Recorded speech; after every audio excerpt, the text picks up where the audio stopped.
Ladies and gentlemen, it is an honor to be invited here by Ursula Caberta, a woman working hard and courageously for religious freedom. In a nation that has unique memories of the terrible practices of totalitarian movements. However, I disagree with her on one point.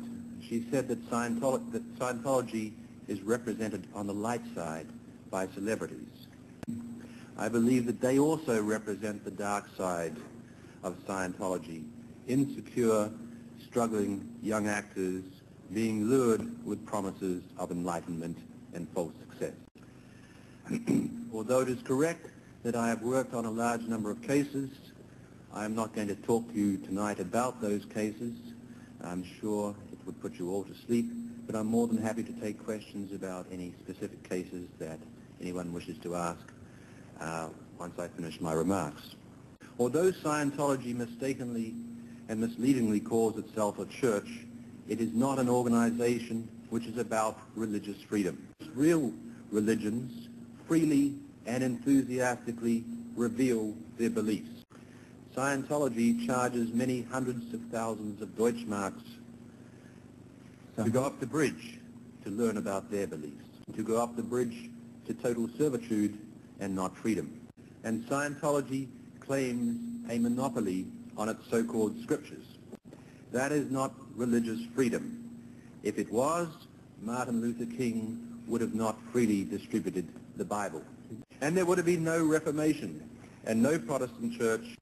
Scientology fraudulently claims it is compatible with other religions such as Buddhism, Judaism, and Christianity, and that it is possible to practice other religions and also Scientology at the same time.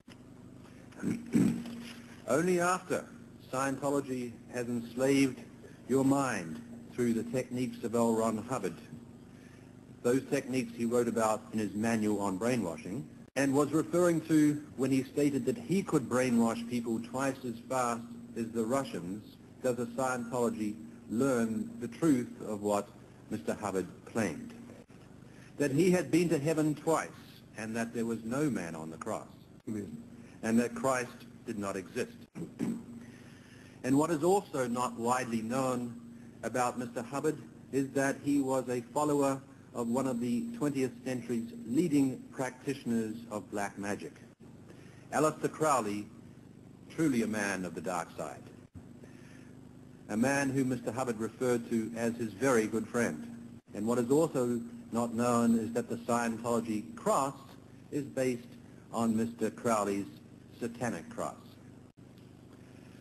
Scientology has attacked the German people and misused, misguided celebrities such as John Travolta and Tom Cruise to convince the United States government and others that Germany is depriving Scientologists of their human rights. This is totally wrong. It is an example of what Scientology itself refers to as crim mind, or criminal mind. In Scientology, crim mind means to accuse others of what you are guilty of yourselves.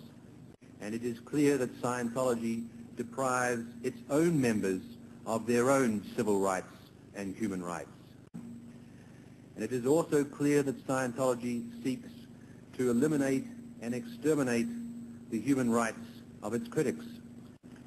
Indeed, Mr. Hubbard wrote that critics who are 1.1 on his human tone scale should be imprisoned and then exterminated. And he estimated that was about 2.5% of the population. In the United States, judges have written of Scientology as being a paranoid organization that has assumed the paranoia of its founder, Mr. Hubbard. It is unmistakably a totalitarian organization, as Ms. Caberta just told you. This country has dedicated itself to never forget the past, lest it be repeated. Unfortunately, those in Washington seem to have forgotten the past and may, unfortunately, repeat it. Scientology has undertaken a massive lobbying effort in Washington that extends from lobbyists to congressmen to senators and even the president himself. And Scientology has used its celebrities to spearhead this lobbying effort. And that was written about only this week in the St. Petersburg Times in a major article. And in another major newspaper article, the New York Times has described how Scientology employed private investigators to intimidate the head of the IRS into giving it tax status. Tax-free status. And that was after the United States Supreme Court had declared that the IRS's position was correct. It is an example of some of the things I'm about to talk about. There has been a mountain of material written by Scientology and about Scientology. But I believe you can reduce Scientology to three fundamental concepts: power, punish, and purge. First, power. Clear the planet so that it is governed according to Scientology teachings and principles, and to create an ethical society, which to a Scientologist means to eliminate all opposition to Scientology. A society without crime, says Scientology, which to Scientology means a society without critics of Scientology. In his Target's defense, Mr. Hubbard wrote that Scientologists should take over the heads of government, the heads of media, and the heads of business, and secure their allegiance to Scientology. And we have seen that in Germany and elsewhere with the WISE corporations, the corporations of the World Institute of Scientology. Ms. Kuberta can tell you more about the Albanian project of Scientology and the expansion of Scientology into Eastern Europe, and even, as was reported yesterday, as far as the new Prime Minister of the Russian Republic. A man who is running a Russian bank while taking Scientology courses. Putting a Scientology member in charge of a bank is like putting Al Capone in charge of a bank in America.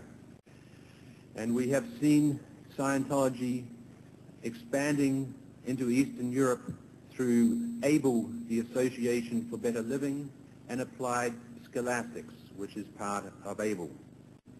So through this business arm, WISE, and through this so-called educational arm, ABLE and Applied Scholastics, Scientology expands its power and objective of world domination. They have even done this in Los Angeles, California. In California, surprisingly, there is a shortage of school textbooks, and Scientology has decided it can satisfy that shortage. It is trying to convince the Los Angeles school district to buy textbooks from Applied Scholastics. It says that these books, which are Mr. Hubbard's study tech, are published by a secular organization with no actual link to the church, and that therefore there is no violation of the separation of church and state. But even Scientology itself, in its application for tax-exempt status, explains that although Applied Scholastics is a secular corporation, it is responsible for the dissemination of Scientology publications. And that through the dissemination of Scientology publications, people will be recruited into the church and will pay money to go up its bridge.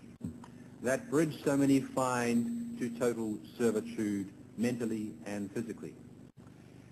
CNN, the news corporation, decided to expose the Applied Scholastics misrepresentation that it was not actually part of the church hierarchy. However, one of CNN's legal commentators, Greta Van Susteren, is a Scientologist. So she went to work to convince CNN that they would be subjecting themselves to defamation liability if they published this major expose on Scientology.